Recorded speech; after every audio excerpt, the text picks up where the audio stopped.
He was halfway to a board meeting when he saw her, small, still, and holding a sign made from torn cardboard, 4 letters in thick black marker. Father. In the middle of a city that never stopped moving, she stood frozen, eyes fixed on something he couldn't see. People passed without looking. She didn't speak, didn't beg, just waited, as if the world might pause long enough for her answer to arrive. He wasn't her father, he knew that instantly. But she looked at him like she'd already rehearsed the disappointment, and still. He stopped. The afternoon was warm, not hot, but heavy, the kind of air that made everything feel slower, thicker. Thomas Granger stepped out of the corner cafe with his usual black coffee and a folder tucked under one arm. He was supposed to be heading to a board meeting 10 blocks away, but something pulled at the edge of his focus. Not a sound, not a siren, just stillness. A quiet that didn't belong in a city that never stopped moving. And then he saw her. A girl, maybe 10, maybe younger, standing near the crosswalk outside the cafe's awning. She wasn't panhandling. She wasn't crying. She just stood there, frozen, holding a sign made from the inside of a cardboard box. 4 letters, written in thick black marker. Father? Thomas didn't move at first. He just stared. The letters felt louder than anything the city had thrown at him in years. People passed her. Some glanced. Most didn't. No one stopped. No one asked. She didn't speak. She didn't lift the sign higher. She just held it at chest height, arms tense, feet planted like roots. Waiting. Thomas looked around, half expecting a camera crew or a prank or a desperate social experiment. But there was nothing. Just the girl. And the word. Father? He stepped closer. She saw him, but didn't flinch. Her eyes met his with the kind of guarded certainty that made his throat go dry. She looked like someone who'd already rehearsed the disappointment. He reached her slowly, his shadow stretching across her shoes. Hey, he said gently, are you all right? She didn't answer right away. Then, without lowering the sign, she said, I was told he might come through here. Thomas blinked. Who told you that? A friend of my mom's. She said he used to walk this street. She paused. That he liked the coffee here. Thomas looked down at the cup in his hand, then at the folder under his arm, then back at her. Do you know his name? She shook her head. Only that he left before I was born, and that he never came back. But I'm tired of guessing what it would feel like to look at someone and just know. He exhaled slowly. What's your name? Eden. He knelt to her level, heart racing now. Eden, do you think I'm him? She shook her head. No, but you stopped. He swallowed. Why the sign? He asked. Because it's a question, not a demand, she said. If I ask with my voice, it feels like I'm chasing someone, but if I hold it, maybe someone will come to me. Thomas looked at her for a long time. He didn't know what to say. He wasn't her father. He didn't know who was. But he did know this. She shouldn't be standing on a sidewalk trying to earn love by standing still. So he said the only thing he could. I'm not him, but I can stay, if that would help. Eden lowered the sign a little, just a fraction. Most people don't offer that unless they're sure. I'm not sure, he said, but I'm not walking away either. And that, in the middle of a city that didn't pause for anyone, was the first moment she let herself believe that maybe the question didn't need to be answered to be honored. Maybe what mattered most was who stayed when the asking got quiet. They sat on the curb. Eden still held the cardboard sign in her lap, but now it was folded slightly along the middle, softened by the grip of her small fingers. Thomas had offered her his coffee, but she shook her head. He didn't push. They just sat in silence as the city moved around them, heels clicking past, horns blaring at crosswalks, the chaotic rhythm of people with somewhere to be. Eden didn't look up. I thought if I stood still enough, he'd see me. Thomas looked at her, unsure what to say. She added, I practiced it, being still, looking sad, but not too sad, just enough that someone would know. He swallowed. That's a lot to carry. I've been carrying it forever, she said, but lately it got heavy. Thomas shifted slightly. Where's your mom?" "She passed away 3 months ago. It was cancer, fast." "I'm so sorry." Eden nodded the way someone does when they've already had to say thank you too many times for something that hurts. She didn't say much about him, just that he was gone, and that it wasn't my fault. But she kept this picture of a coffee shop, this one, said he used to come here. Thomas stared at the building behind them. "How long have you been waiting?" Eden glanced at her wrist, like there was a watch there, though there wasn't. "Since before lunch. I had crackers. I'm okay." He looked at her shoes, frayed, her backpack, worn. There were no adults nearby, no caseworkers shadowing the edge of the sidewalk, just this small person standing in for the child version of everyone who had ever been left wondering if they were someone worth coming back for. "I'm not your father," he said quietly. "I know. But I can take you somewhere warm." "Where?" "I help run a place. It's not official, not a shelter, just a house. A space where people go when they're still waiting, but they don't want to wait alone anymore." Eden tilted her head. "That sounds like something someone would make up." "It used to be," he said. "Now it's real." She hesitated. "Will there be people like me?" "Only people like you." She looked down at the sign again, then up at him. "Can I still hold it when I get there?" Thomas nodded. "As long as you want." "Even if no one comes?" He smiled softly. "Especially then." She stood up slowly, the sign folded under her arm now, instead of held out like a question. As they walked toward the subway, she asked, "If he does come, what do I say?" Thomas paused. "Maybe nothing," he said. "Maybe just, I kept going anyway." She thought about that, then whispered, "Okay." And just like that, the girl who had stood still for so long finally took a step forward, not toward an answer, but toward something better. A place where the question could rest, where it would still matter, even if it was never solved. Because sometimes the only family we get is the one who answers, "I'm not who you were looking for, but I'm here anyway." The train ride was quiet. Eden sat beside Thomas, clutching the folded sign against her chest, like it might dissolve if she let go. She didn't speak much, just looked out the window as buildings blurred past, the city slipping by in glass and motion. Every so often she glanced at him, not searching, not questioning, just checking, like she was still getting used to someone staying past the first kind word. Thomas watched her in the reflection. She was so small in the seat, feet swinging just above the floor, too proud to rest her head on anything, but too tired to keep her shoulders from slumping. "I don't know what I'm supposed to feel," she said softly, eyes still on the window. He didn't rush to respond. "There's no right thing. I thought I'd feel braver doing something like this." "You are brave." "But I still feel a little stupid, like I believed too hard in someone who's never coming." Thomas looked at her. "Believing isn't stupid. Wanting to be chosen isn't wrong." She held the cardboard tighter. "When I made the sign," she whispered, "I told myself I'd stand for 1 hour. If no one stopped, I'd leave and never try again." Thomas nodded slowly. "How long were you out there?" 4. He exhaled. "That's not weakness, Eden. That's strength." "No, it's hope," she said. "The scary kind." When they arrived at the house, Eden stood in front of the gate like she wasn't sure it was meant for her. Her eyes traced the door, the soft light in the windows, the chalkboard sign out front. Thomas watched her read it. "Start here." She whispered it aloud. "Is this a trick?" "No," he said. "It's a promise." Devon opened the door before they even knocked. They didn't ask any questions, just nodded, stepped back, made room.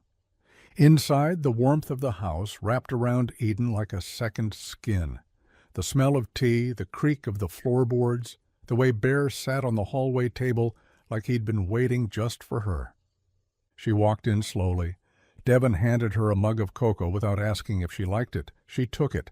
Someone handed her a blanket. She didn't ask for one. She just let it settle over her shoulders. No one asked her who she was. No one asked her where she'd been. She sat on the edge of the listening room couch and looked around the space. She stared at the wall of staid for a long time, then pulled her cardboard sign from her backpack and held it against her lap. "Do you think I can put this up somewhere?" she asked Thomas. He crouched beside her. "Anywhere you want."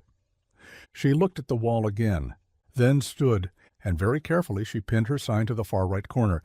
Crooked, small, but present. "Father?" Below it she wrote in smaller letters, "Still waiting, but now I'm not alone."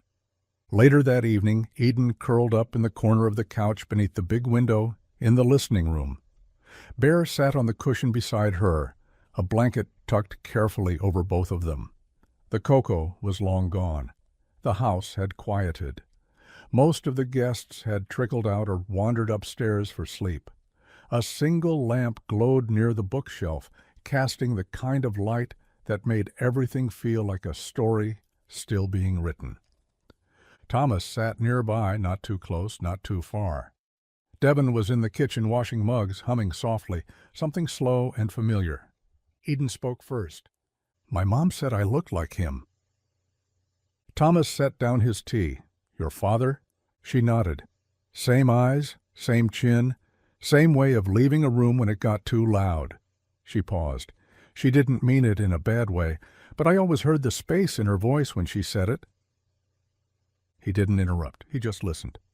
She said he wasn't mean, just missing, like he wanted to be the kind of person who showed up but couldn't figure out how to be that and be honest about everything he wasn't. Her voice got quieter. "I think I inherited that too."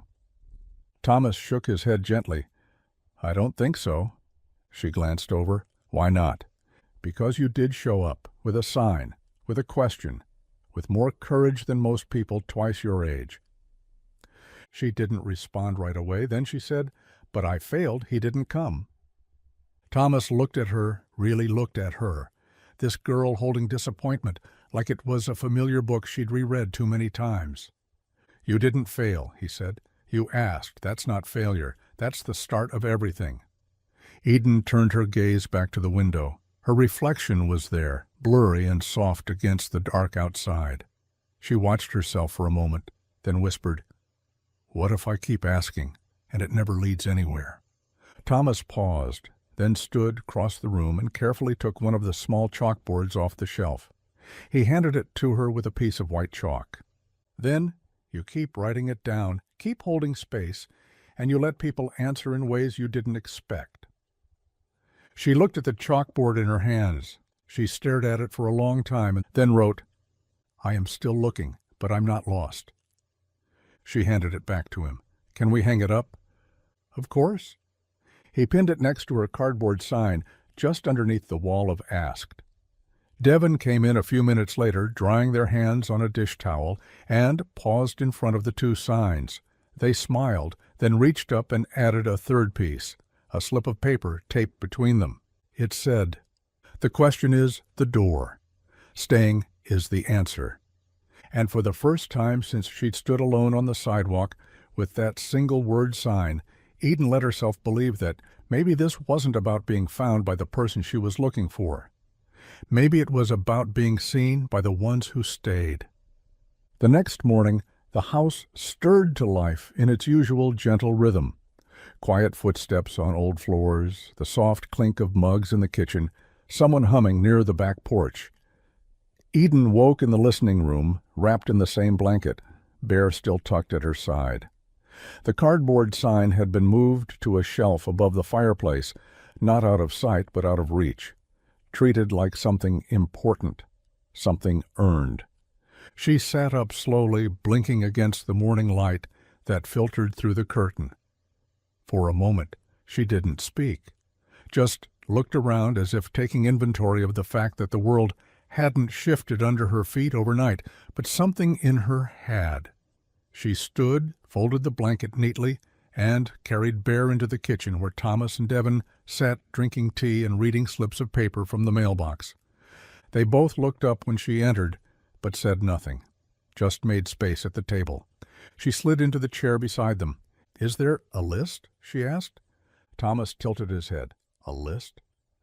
"Of people who stay, people who answer, people who don't walk away." Devon smiled. "We don't keep a list, we just remember, and we keep making space for more."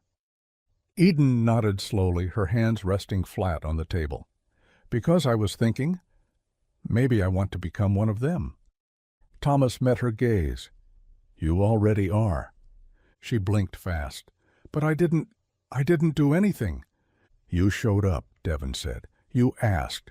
You let someone sit beside you. That's everything. They all sat in silence for a moment. Then Eden said, I want to leave something behind here, something that stays even if I go. Devon slid the small journal across the table, the one guests used to write their truths, their moments, their pieces of the ache. Eden opened it carefully, flipped to a blank page near the center, and wrote slowly, with purpose. Dear whoever you are, if you're here, you're probably looking for someone, maybe someone who left, maybe someone who never arrived, maybe someone you thought would love you the way you deserved, but didn't. I was looking too. I thought holding a sign would bring him to me. It didn't. But someone else came instead, and he didn't answer my question. He answered me. So if you're here, and your question feels too big or too small or too late, I want you to know something. You don't need to be found to be seen. You're allowed, and you're not alone anymore. Love, Eden. She set the pen down, pushed the journal to the center of the table, and exhaled.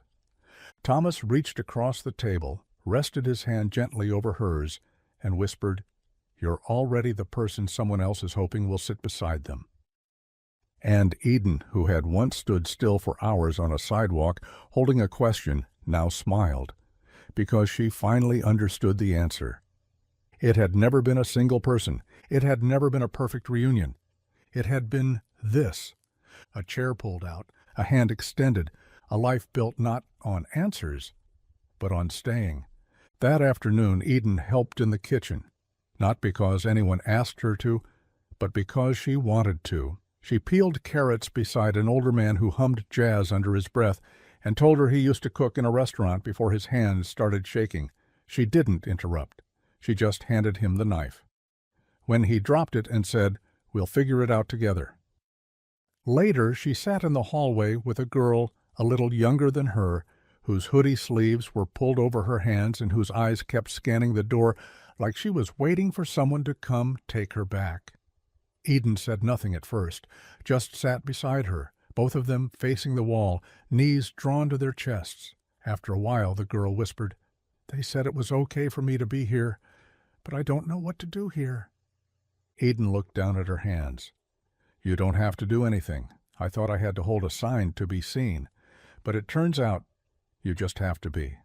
The girl nodded slowly, then leaned her head on Eden's shoulder. Devon saw them from the stairs and didn't interrupt. That evening after dinner, Eden stood in front of the chalkboard by the door, the one that usually carried the week's question.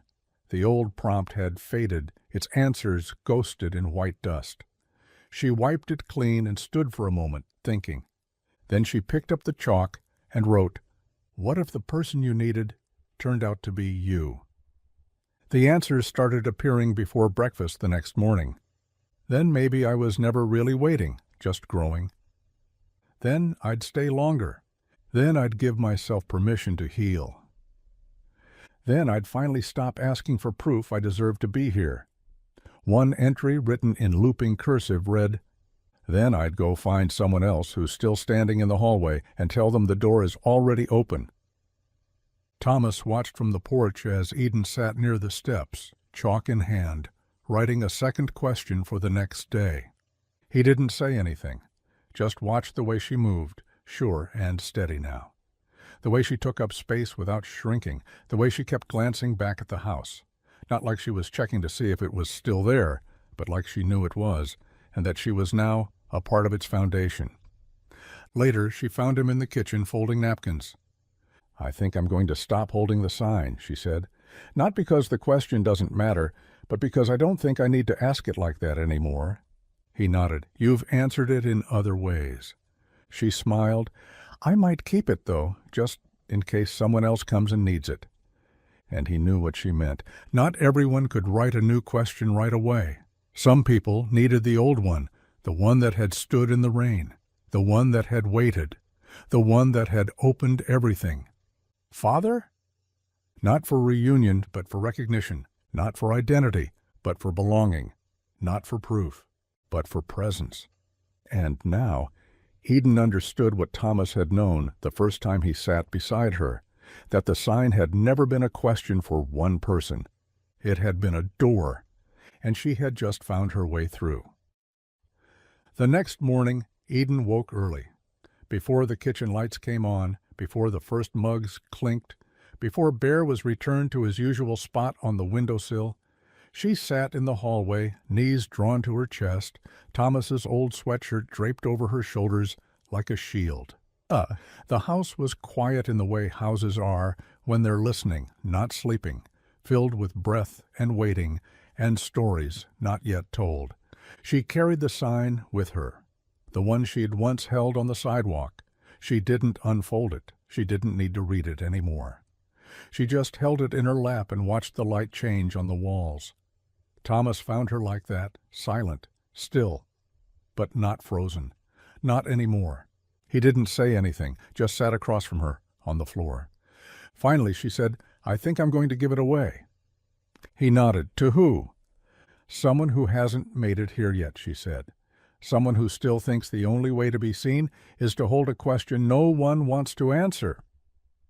Thomas leaned back against the wall, stretching his legs out slowly. "That's what I thought too," he admitted, "that people only looked up when something loud or sad was in their face." And did they? Sometimes. But the ones who really mattered, they noticed before the sign. Eden looked down. "I want to be one of those people." "You already are." She smiled, just slightly, then stood, walked to the shelf in the listening room, and placed the folded cardboard between two books. Above it she taped a small note. "If you're still waiting, take this. You don't need to ask out loud. You already have." Later that day, Devon found it.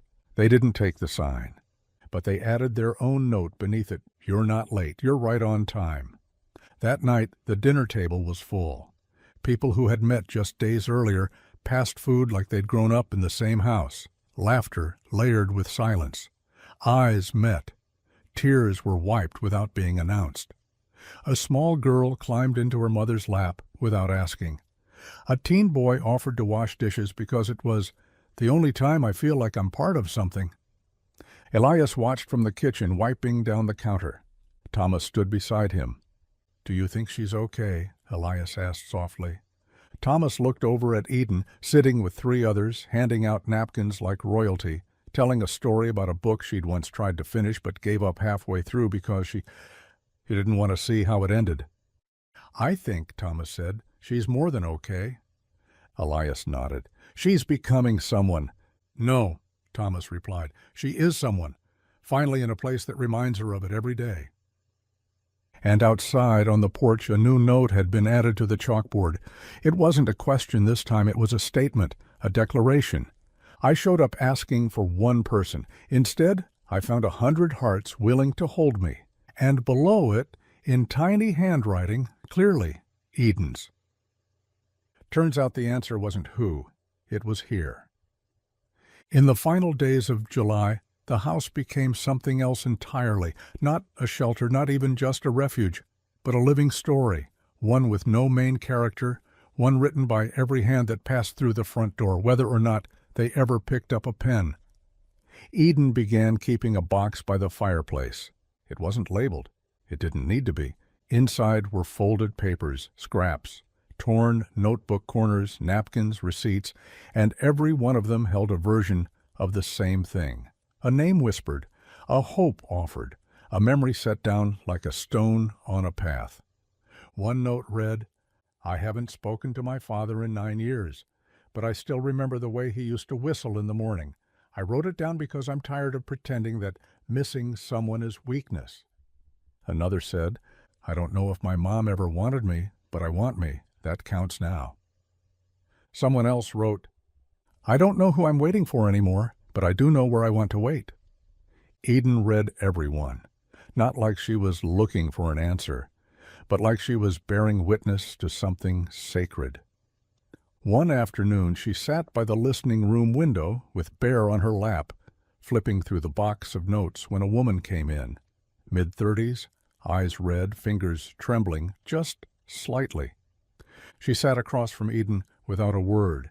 Eden didn't speak either. She just offered her the box. The woman took a note, read it, then another, and another.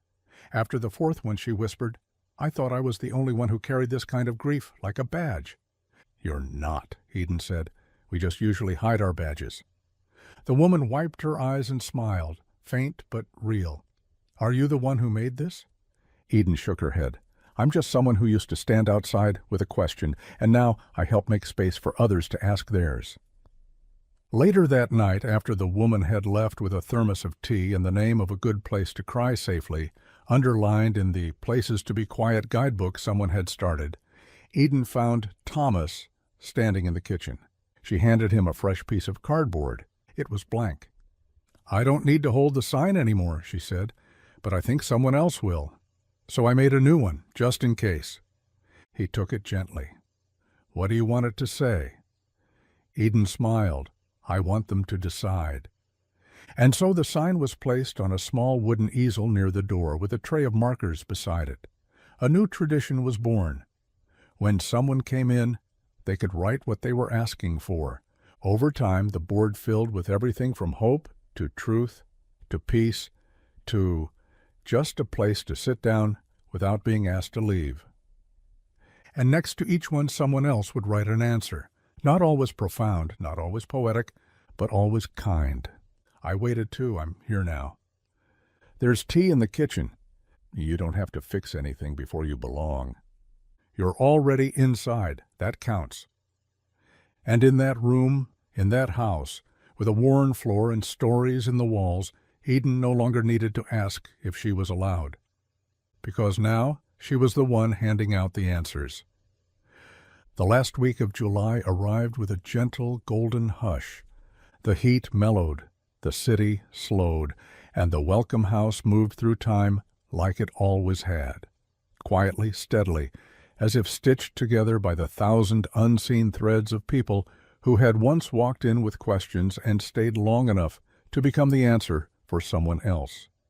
Eden now walked through the rooms like she belonged, not cautiously, not as a guest, but with the kind of sure-footed familiarity that said, "This is my space, too." I helped hold it up. She refilled tea jars, straightened pillows, checked the chalkboard each morning and wiped it clean before writing the next day's question.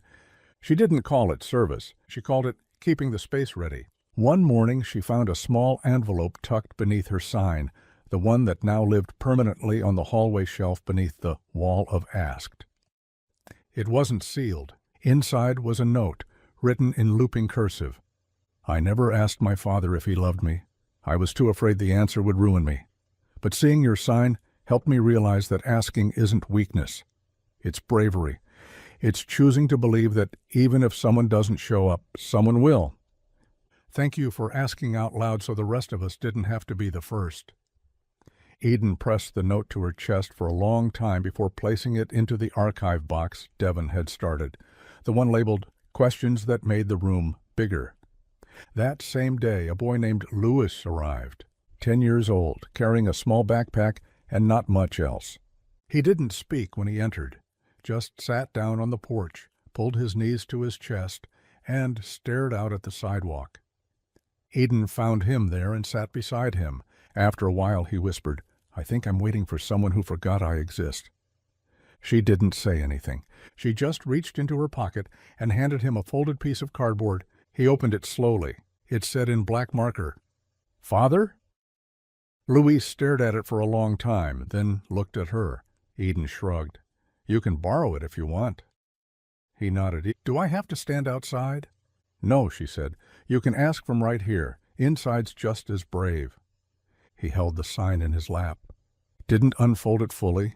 Didn't need to.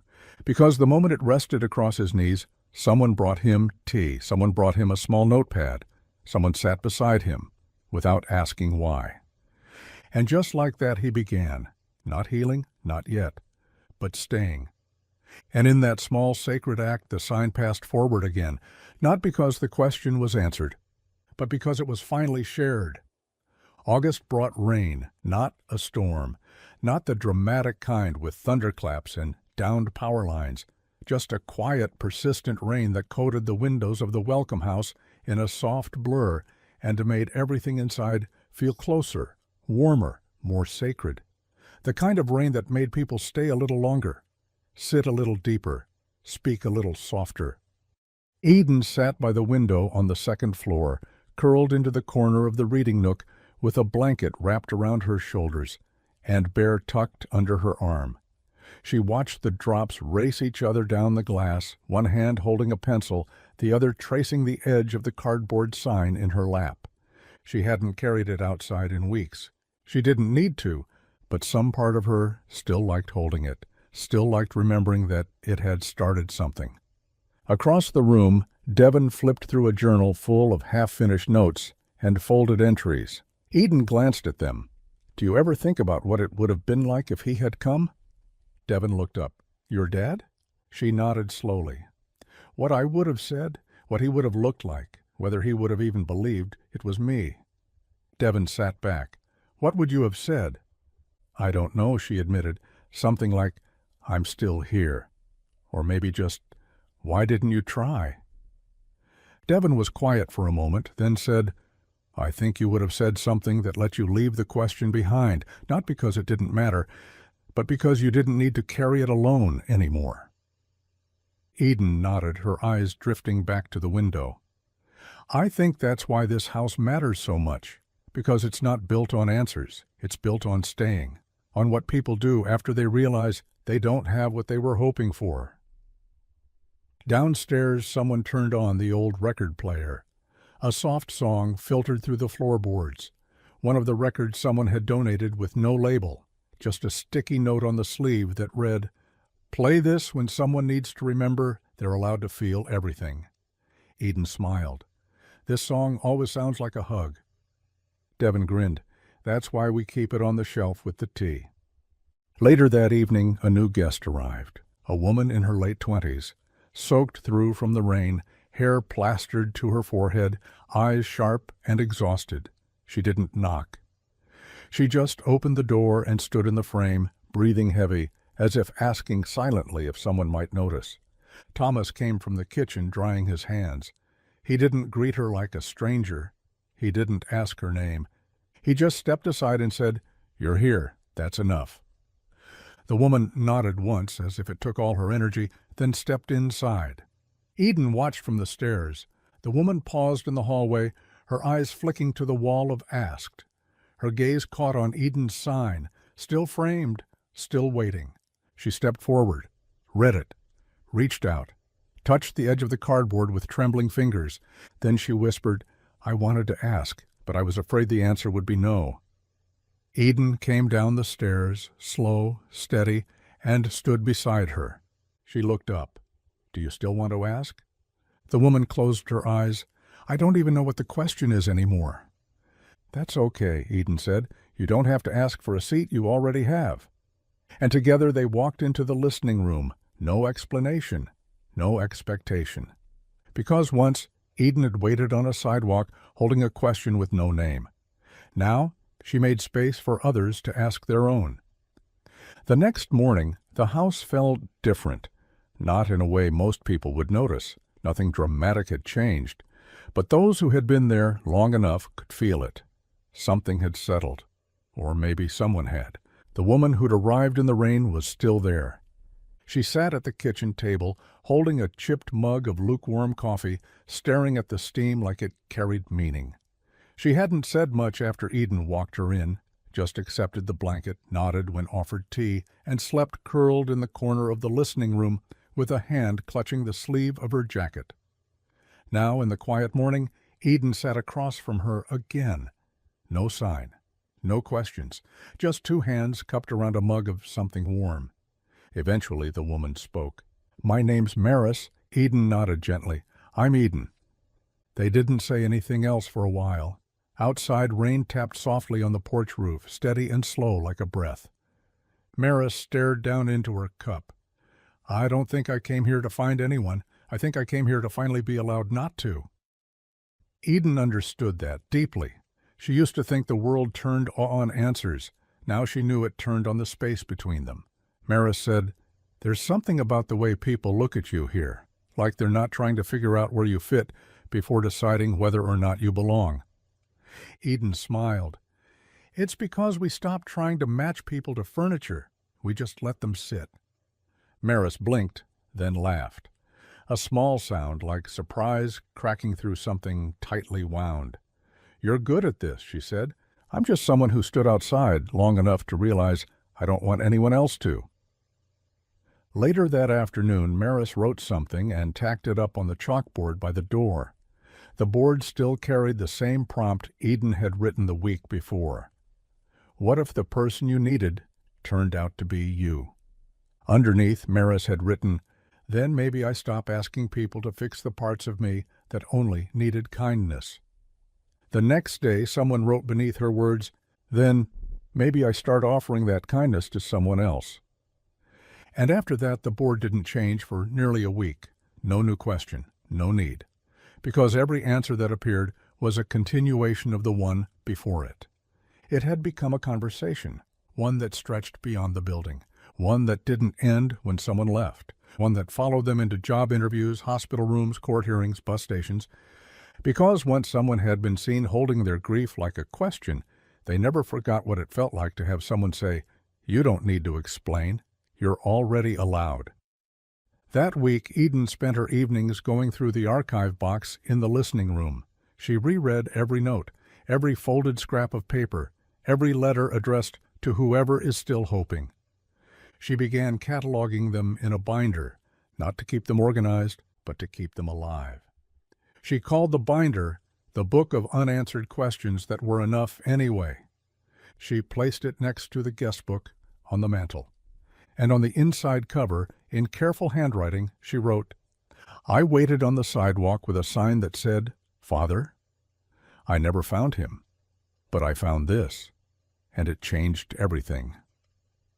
By the end of August, Eden had been at the Welcome House for nearly 3 months. The girl who had once stood on a sidewalk with a cardboard sign, holding a question too big for her arms, was now the one greeting people at the door, not always with words, sometimes just with presence. She had learned that silence wasn't the opposite of welcome. It could be the welcome when held with care. One night, after most of the guests had gone upstairs or fallen asleep with books still open on their chests, Eden sat on the floor of the listening room, surrounded by the folded signs people had started leaving behind. They'd become their own kind of archive, dozens of them, tucked into a box by the fireplace. Some were written on cardboard like hers, others on napkins, paper plates, scraps of receipt paper, some with just a single word, home, safe, friend, mother, peace, and a few with sentences that made her pause. Do I still count if the people who loved me don't anymore? Can I stay even if I broke something before I arrived? What do I do with the part of me that wants to believe again but can't yet? Eden took each one out slowly. She didn't read them like problems. She read them like prayers. Devin joined her at some point, cross-legged, yawning. "Do you think," Eden asked, not looking up, "we should ever throw them away?" Devin shook their head. "No, I think these are sacred." Eden nodded. "Sometimes I wonder if holding my sign that day was brave or just desperate." Devin looked at her. "It was both. But that's not the point." "What is?" "That you let someone answer." They sat together for a long time, folding the signs back up, not to erase them, but to honor them. When the box was full again, they taped it shut. On the front they wrote, "These are the voices that built the house." Later that week, Elias printed new flyers. This time, he didn't include program hours or donation links, just 6 words printed in black ink over a pale yellow background. "If you're asking anything, come in." He hung one on the front gate, one in the kitchen, one inside the listening room, and gave the rest away to anyone who needed something to hand out when they didn't know what to say. People started taking them to places that had nothing to do with the Welcome House: school hallways, bus stops, courthouses, church basements. And Eden kept one in her notebook, folded soft at the corners, but still clear. One evening in early September, as the weather began to shift, she sat on the back porch with a girl named Liza who had just arrived that morning. Liza hadn't spoken yet. She hadn't made eye contact. She just sat there, arms crossed tight around herself, like every good thing had tried to leave her, and she was doing her best to beat it to the punch. Eden sat beside her, said nothing, then pulled out the flyer, unfolded it, and laid it in Liza's lap. Liza stared at it, then whispered, "Is it really that simple?" Eden nodded. It was for me. Liza looked down again. Her voice cracked. "I don't have a sign?" Eden smiled, soft and steady. "You don't need one." That same night, after Liza had fallen asleep on the old couch with a blanket pulled to her chin, and Bear nestled under her arm, an unspoken tradition now for new arrivals, Eden stayed up. She sat at the long table in the kitchen, the kind that had uneven legs and one wobbly chair no one ever fixed because it had become part of the story. The house was quiet, not empty, never empty, but still, holding its breath, listening. Eden opened her journal, not the public one, not the guest book or the binder of unanswered questions, her own, the one she carried in her backpack the day she stood on the sidewalk hoping someone would stop. She flipped to the last filled page and started a new one. At the top she wrote, "If I ever see him." She stared at the words for a long time, then continued, "I don't think I'd ask why he left, or where he went, or why he didn't come when I waited with the sign. I think I'd just ask him to sit next to me just once. And if he did, maybe I wouldn't need anything else. And if he didn't, I'd still be okay, because someone else did, and they stayed." She closed the notebook slowly, pressing her hand to the cover like a seal. She didn't cry, not anymore. Instead, she stood, made herself a cup of tea, and walked out onto the porch where Thomas sat with his own mug, staring out into the dark. He didn't ask what she'd been writing. He never did. But after a moment, he said, "You know, I used to wonder what made someone a parent." Eden sat beside him. "What did you think it was?" "Biology, paperwork, time, some combination of those. And now?" He looked over at her. "Now I think it's the person who walks toward you when you're holding something heavy, and doesn't ask what it is before they offer to help." Eden nodded slowly. "Then you've been one longer than you thought." Thomas smiled, but didn't speak. A breeze passed through the porch. One of the flyers fluttered slightly on the bulletin board beside them. "If you're asking anything, come in." Eden read it again, the way she often did, but this time she whispered, "Even if the question is old?" Thomas replied without hesitation, "Especially then." They sat together until the tea cooled and the street grew silent. Inside the house, the walls held the weight of every question ever asked. But more importantly, they held the proof that every question, every father, every "Am I allowed?" every "Can I stay?" had been met with something the world never gave often enough. A room, a chair, a voice saying, "You don't have to hold that alone anymore." And that was how the story kept growing. Not with conclusions, but with people who stayed. September came in slow. The first chill in the morning air crept in through the open windows. The leaves outside the welcome house had just begun to shift, one golden edge at a time. Inside, people were still arriving, still asking, still staying. But there was a new rhythm now, a kind of quiet knowing. The house didn't rush anymore to answer every question. It simply opened itself wider. Eden had taken to walking through the rooms early each day before the others were up. She straightened the chairs, fluffed the couch pillows, made sure the mugs were clean and warm on their shelves. She called it getting the house ready to say yes.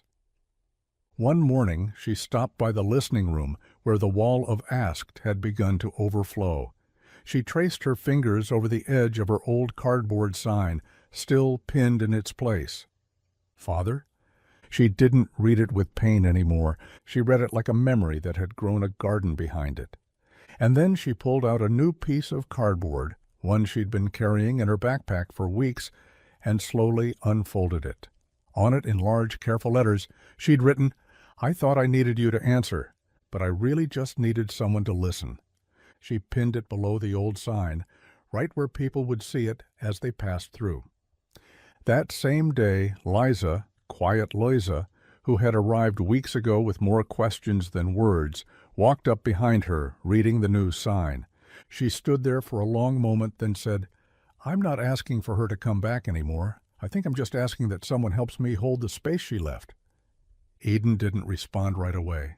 Then she nodded.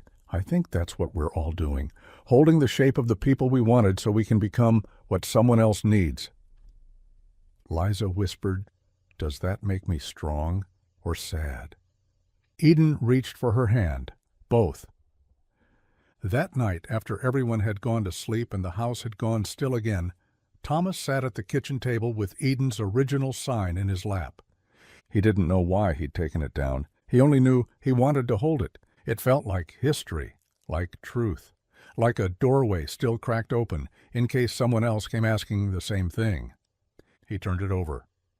On the back, in Eden's handwriting, she'd written something new, something she hadn't told anyone was there. To the one who didn't come.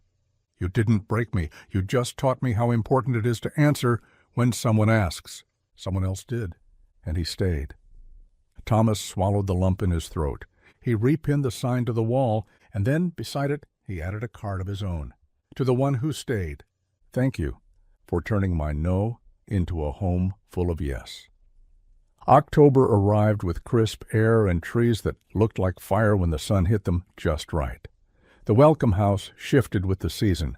Windows cracked open to let the breeze in, quilts stacked near the couches, warm bread more common on the kitchen table. The guests changed, too. Some left with letters tucked into their pockets, others with names added to the wall of stayed, and new ones came, always, some trembling, some smiling like they knew this was where their next chapter would begin. Eden had started wearing a new bracelet, one made of string and beads she collected from the button jar in the kitchen. Each bead stood for someone who had asked something brave. She didn't tell anyone the pattern, but if you looked closely you'd see a rhythm. Question, space, answer, over and over again. One afternoon she sat by the fireplace and opened her journal. She hadn't written in it for a few days, not because she had nothing to say, but because, lately, she had been living it instead. She flipped to a blank page and wrote, "I thought the answer would come from one person. I didn't know the answer would be 100 hands. I didn't know it would be a room, a couch, a blanket, a cup of tea handed to me when I couldn't speak. A voice that said, 'You don't have to prove anything to belong.' I didn't find him. But I found this, and this is more than enough." Later she placed the journal on the mantel, open to that page. She didn't need to keep it secret anymore. That night the lights in the house stayed on longer than usual, not because someone forgot to turn them off, but because no one wanted to. Liza told a joke in the kitchen and made someone laugh so hard they dropped a spoon. Devon sat by the door with Bear, sewing a patch onto his arm where the stuffing was coming loose. Thomas made hot chocolate for everyone and left a note beside each mug that simply said, "You are not a question mark." And Eden stood in the hallway, looking at the sign she once held like a lifeline. "Father?" She touched the corner, then reached into her pocket and pulled out a final piece of paper. She taped it beneath the sign, small, simple, and sure. He didn't come, but I did.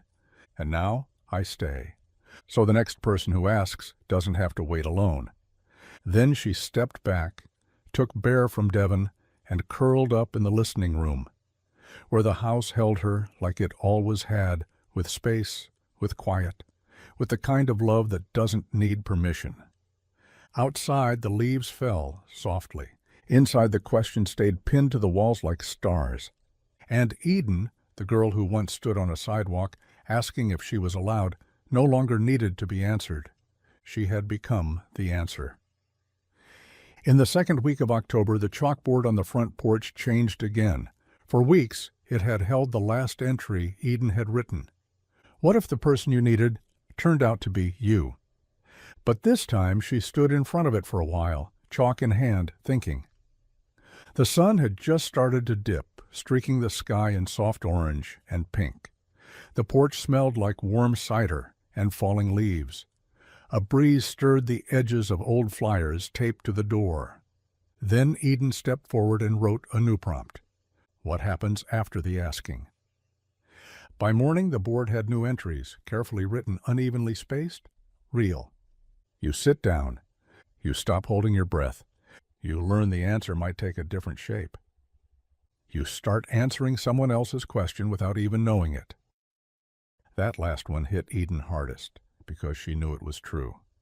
Since she arrived, 3 new guests had arrived, holding no sign at all, but who, within days, whispered things like, "I didn't know how to ask until you looked at me like I already had." Eden kept a list in her new journal, one she'd labeled "People Who Didn't Ask Out Loud But Still Needed an Answer." There were names and initials, and sometimes just descriptors. The boy with the pencil tucked behind his ear, the woman who only cried when stirring soup, the teen who counted their steps before entering a room. They'd all arrived with invisible signs. And now Eden saw them, the way someone who had once stood with her own word in her hands couldn't not see others doing the same. That night she helped Thomas clean up dinner, something simple, vegetables, stew, and biscuits that a neighbor had dropped off with a note that read, "I don't know what else to do, but I can do this." After the dishes were done, Thomas handed her a folded napkin. "Found this under someone's plate."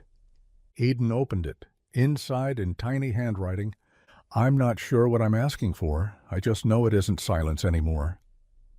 She didn't say anything, just nodded, then walked over and added it to the wall of asked. Beside it she wrote in red ink, "Then keep speaking. We'll hold the quiet until your voice is ready."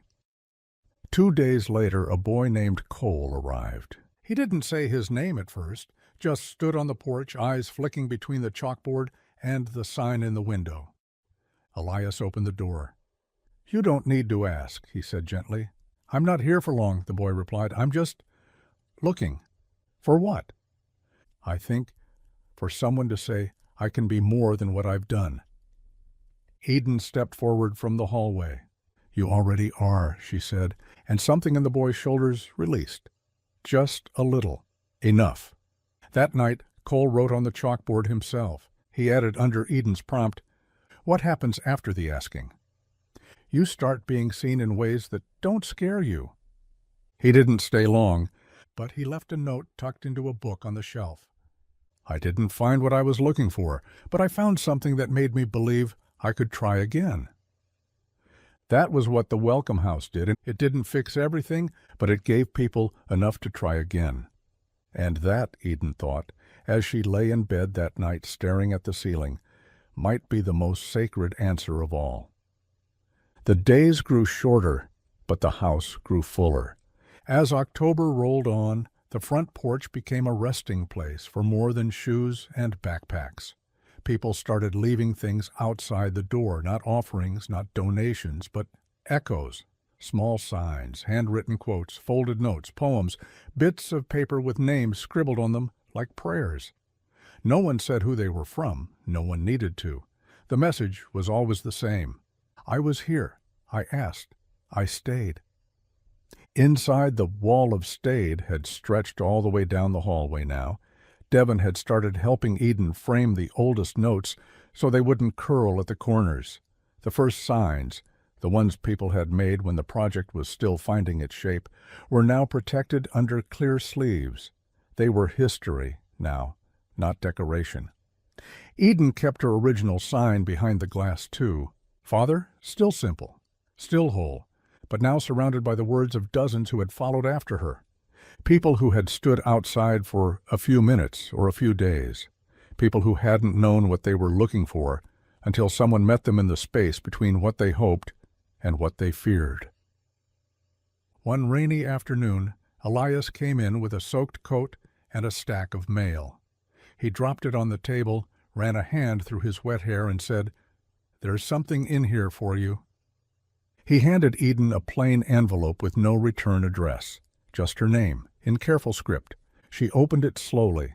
Inside was a single sheet of paper, and it said, "I saw you that day." I didn't stop. I've thought about that ever since. I'm not asking you to forgive me. I'm just telling you I'm sorry." There was no name, but Eden knew. She folded the letter once, then again, and tucked it into her journal, without a word. Later that evening she sat by the fire with Thomas and said, "He didn't need to come back, he just needed to say something, and now he has." Thomas looked at her. "What are you going to do?" "I already did it," she said. "I kept going." She didn't need to write back. The letter didn't fill the hole. But it didn't have to. It was enough to know her voice had reached further than she thought. In the weeks that followed, more signs appeared around the house. Not the kind on cardboard, not desperate, just simple declarations posted on walls, windows, above the kitchen sink. Still here. No longer waiting for the perfect apology. I stayed after the silence. I'm building something from the ache. And one that Eden wrote and hung above the front door just before the first snow fell. "This house was built by the ones who asked, but it's held together by the ones who chose to stay, even when the answer never came." That night, Bear sat on the windowsill with a scarf around his neck and a note pinned to his chest. "For the next person who thinks no one sees them." And in the corner of the room, Eden sat curled up, watching the door, not because she was waiting, but because she was ready. The first snowfall came quietly. No fanfare, no storm warning, just soft flakes drifting past the windows, layering the street in white, as if the world was giving the welcome house a clean page to write on. Inside, the fire crackled in the listening room. Someone made soup and left a note beside it. "Extra full pot, for anyone who comes in cold." Eden stood at the front window, watching the snow gather on the porch steps. She wasn't waiting anymore, not in the way she used to, but she still paid attention to the door. She still made space. That habit had never left her. Thomas came up beside her, carrying 2 mugs of tea. He handed her one without speaking. They stood in silence for a moment. Then she said, "Do you ever think about how this place started? Like what tiny thing made it begin?" Thomas nodded. A sign, a child, a question no one wanted to answer, and someone who stayed. Eden looked at her reflection in the window. She could almost see her younger self there, standing in the snow, arms aching from holding the sign too long, eyes scanning the crowd for someone who might look familiar. "I wonder if she'd recognize me now," she said. "She'd be proud of you." Eden shrugged. "I think she'd be surprised I didn't stop after he never came." Thomas smiled. "That's exactly why she'd be proud." She didn't say anything for a long time, then quietly, "There are still days I wish it had been him." "I know. But most days now, I'm glad it wasn't, because I found something else. Someone else. All of this." Thomas looked around at the living room, the flyers on the walls, the art projects in the corners, the quote boards filled with new questions, the handmade shelf full of letters never mailed and stories never finished. "You built it," he said. "So did you," she replied. In the days that followed, people arrived with heavier coats and softer voices. The cold had a way of making people more fragile, more honest. The wall of Stade was updated again, this time with photos, Polaroids, drawings, handprints traced in colored pencil. One kid wrote, "I didn't find my mom, but I found her laugh again in the way someone handed me a blanket." A teenager added, "I came to remember what belonging felt like. I stayed to help someone else remember too." And one note, folded tightly and pinned in the very center of the wall, simply said, "I waited for him. He didn't come, but she did. And she taught me that love isn't always found. Sometimes it's built." Eden read that one twice, then added her own, just beneath it. "He was the question, but this house is the answer." That evening, as snow continued to fall and the porch light glowed across the yard like a lighthouse, someone knocked on the door. It was a girl, young, trembling. No coat, just a sign clutched in her hands. Eden opened the door, read the word on the sign. It said, "Safe?" Eden stepped back and opened the door wider. "You are now," she said. Come in." And the story began again. Not a copy, not a repetition, but a new chapter, written with the same truth. If you ask, we will answer. And even if the person you were looking for doesn't show up, someone will, and they'll stay. The snow didn't stop for 3 days. By the second day, the welcome house looked like a postcard, roof blanketed in white, smoke curling from the chimney, boot prints leading up to the porch in a crooked overlapping pattern that showed just how many had come and gone and come again. Inside, no one talked much about the weather. They just passed around extra socks and added more cinnamon to the cocoa. The kitchen was always warm. The air always smelled like something rising. Eden spent those 3 days writing, not alone, not in her room, but at the long table in the front hallway, where anyone walking by could see her pages, where people sometimes sat beside her and offered words without meaning to. She didn't ask for quiet. She didn't need it. She just let the house become part of the story. She was writing her own book now, not for school and not for a publisher, for the wall, for the shelf, for whoever came next. The cover was made from cardboard. On the front she had glued a photograph of the sidewalk where she had first held her sign. Below it the title, "The Girl Who Asked First." Inside, the chapters weren't numbered. They were named for what she remembered. Chapter 1, "The Weight of a Word You Shouldn't Have to Carry Alone." Chapter 2, "Silence Doesn't Mean Someone's Not Listening." Chapter 3, "The Man Who Said, I'm Not Him, But I Can Stay." Chapter 4, "The Couch Where I Didn't Cry Because I Had to, But Because I Could." Chapter 5, "When I Let Go of the Sign, But Not the Courage That Made Me Lift It."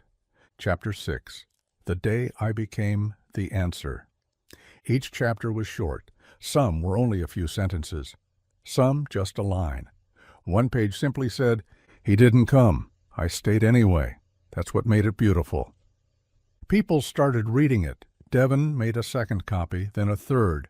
It wasn't passed around. It was handed from person to person, like something that needed to be offered with care. One evening, Liza brought it to the table where a boy named Nate sat alone, staring at a blank notebook page. She didn't say a word, just set the book in front of him and left. He read for a long time. Then he picked up his pencil and began to write.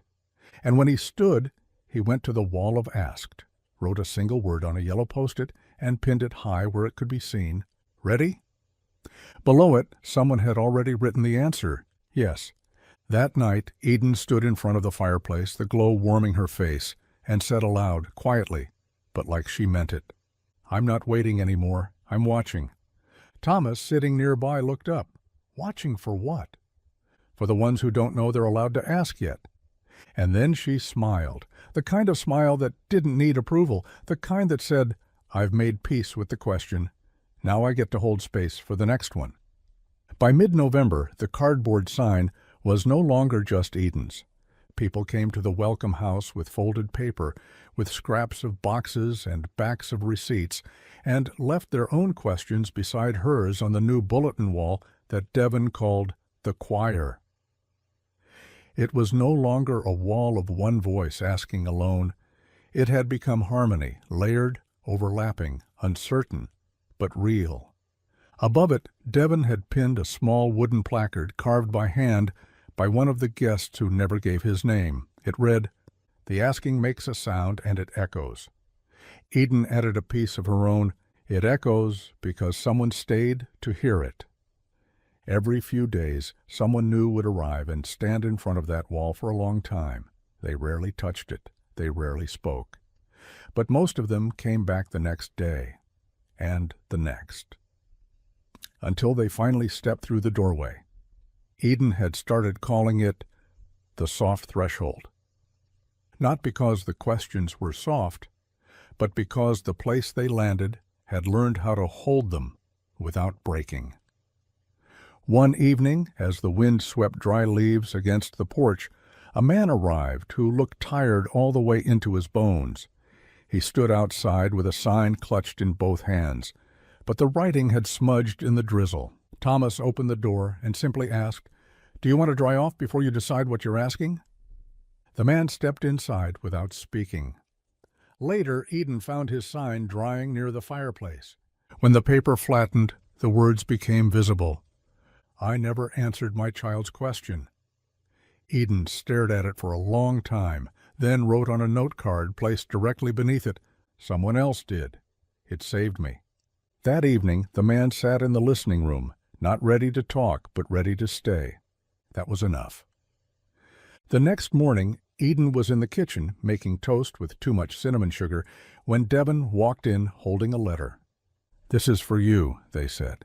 Eden blinked. "For me? It was taped to the side of the house, just above your sign?" She took it carefully. Inside a piece of lined paper, it read, "You were the first person I saw ask without anger. You were asking like you still believed the answer could be good. I've lived with silence, but your question made space for mine. I'm not ready to come in yet, but I see the light. That's something." Eden folded the letter and pressed it to her chest. Later that day, she pinned a copy to the bulletin wall. Above it, she wrote, "Sometimes the answer isn't a person. Sometimes it's a light left on." And beneath it, Thomas added, "Sometimes the answer is someone who stays after everyone else stops waiting." In the final days of November, the Welcome House began preparing for winter, not with holiday decorations or donation drives, but with what Devon called emotional layering. People come colder in the winter, they said, not just outside, inside too. We need to warm them for more than just the air vents. So the house adapted. They left letters on pillows, slipped notes into coat pockets, filled the wall of asked with pre-written answers on sticky notes, so anyone too afraid to pin their own question could still find something waiting. Eden began handing out blank cards to every new guest. No pressure, no instructions, just a quiet gesture and a pen. Some people returned them immediately. Others left them under mugs or folded in books on the shelf or pressed into the creases of the couch cushions. One read, "I came here thinking I was a burden. Now I think I might be a bridge." Another, "I didn't think my name mattered until someone said it without asking me to repeat it." And one that Eden tucked into her journal, written in blocky, uneven letters, "I was waiting for someone to come find me. I didn't know I could be found just by being seen." December came with snow, then ice, then snow again. The porch creaked with footsteps at all hours. The kettle rarely had time to cool. One morning, Eden woke early and sat by the fire with Bear and her journal. She'd been writing something new, not for the wall this time, or the bulletin board, or even the listening room binder. This was a letter to someone she no longer expected to meet. "Dear you, I stood on a sidewalk once with a question I couldn't carry alone. You didn't come. That used to be the part I couldn't get past, but I understand now. Maybe you couldn't. Maybe you didn't know, or maybe you never planned to. But I want you to know this. Someone else came. And they stayed. And they didn't just answer the question. They answered me, not with words, with presence, with time. With the kind of patience that lets you become someone new without asking who you used to be. So if you were ever waiting to be forgiven for not showing up, here it is. Not because you earned it, but because I released the story you didn't finish. I wrote another one. It's warmer. It's whole, and I am too. You were the question, but I became the answer. Love, Eden." She sealed the letter and placed it in the mailbox by the door, not because it would be mailed, but because every now and then someone came in and read what others had left there. Sometimes that's what they needed more than tea or a couch or a conversation, to read what someone had once dared to say aloud. That afternoon, Thomas found the letter. He read it slowly, then folded it, returned it to the box, and added a single line to the chalkboard outside. What if the person you needed became someone else's reason to stay? The next day, 5 new guests walked through the door. None of them knocked. None of them asked. But each of them, in their own way, said the same thing with their presence. "I'm not here for answers. I'm here because someone left the light on." And for Eden, that was enough. The first snowfall of December brought a hush over the city, but the Welcome House was never quiet for long. That morning, as light piled soft and bright on the windowsills, Eden stepped out onto the porch and saw someone had written in the fresh snow on the top stair, "I didn't knock, I couldn't, but I needed to be seen anyway." She didn't wipe it away, she just added to it, "You were." Inside, someone had put a new note on the bulletin wall, just one line. "Is it okay that I keep coming back, even when I don't feel better yet?" Devon saw it before Eden did. They stood in front of it for a long time, unmoving. Then, with a blue pen, they scrawled the answer directly beneath, "Please do. That's what staying is for." The winter season changed the questions, but not the heart behind them. Some were about memories, missing someone who had left years ago. Some were about the future, being terrified to try again. And some were still about family, not just the ones who left, but the ones who never arrived. One afternoon, a boy named Marcus sat with Eden on the stairs, leading to the second floor. He was 11, smart, sharp, had a laugh that caught you off guard. But he still hadn't spoken about where he came from, or who. He looked down at the knot in the wood grain and asked, "Is it bad if I don't want to find my parents anymore?" Eden shook her head. "No." "But I used to." She waited. "Every birthday I wished for it, that they'd come walking up the stairs, say it was all a mistake, say I mattered." Eden swallowed. "I get that. I think I just wanted someone to choose me." His voice cracked. "But now I think I want to choose myself." She nodded, tears stinging her eyes. "That's brave." He looked at her. "Is that what you did?" She didn't answer right away, then said, "I stopped holding the sign for someone else and started holding it for me." He leaned his head on her shoulder. "I like that better." That evening he added a line to the wall of Asked. It simply read, "Can I matter without being found?" Someone added the answer beneath it within minutes, "You already do." And right under that, Eden wrote her own addition. "Because you're here, and you stayed, and someone, me, is better for it."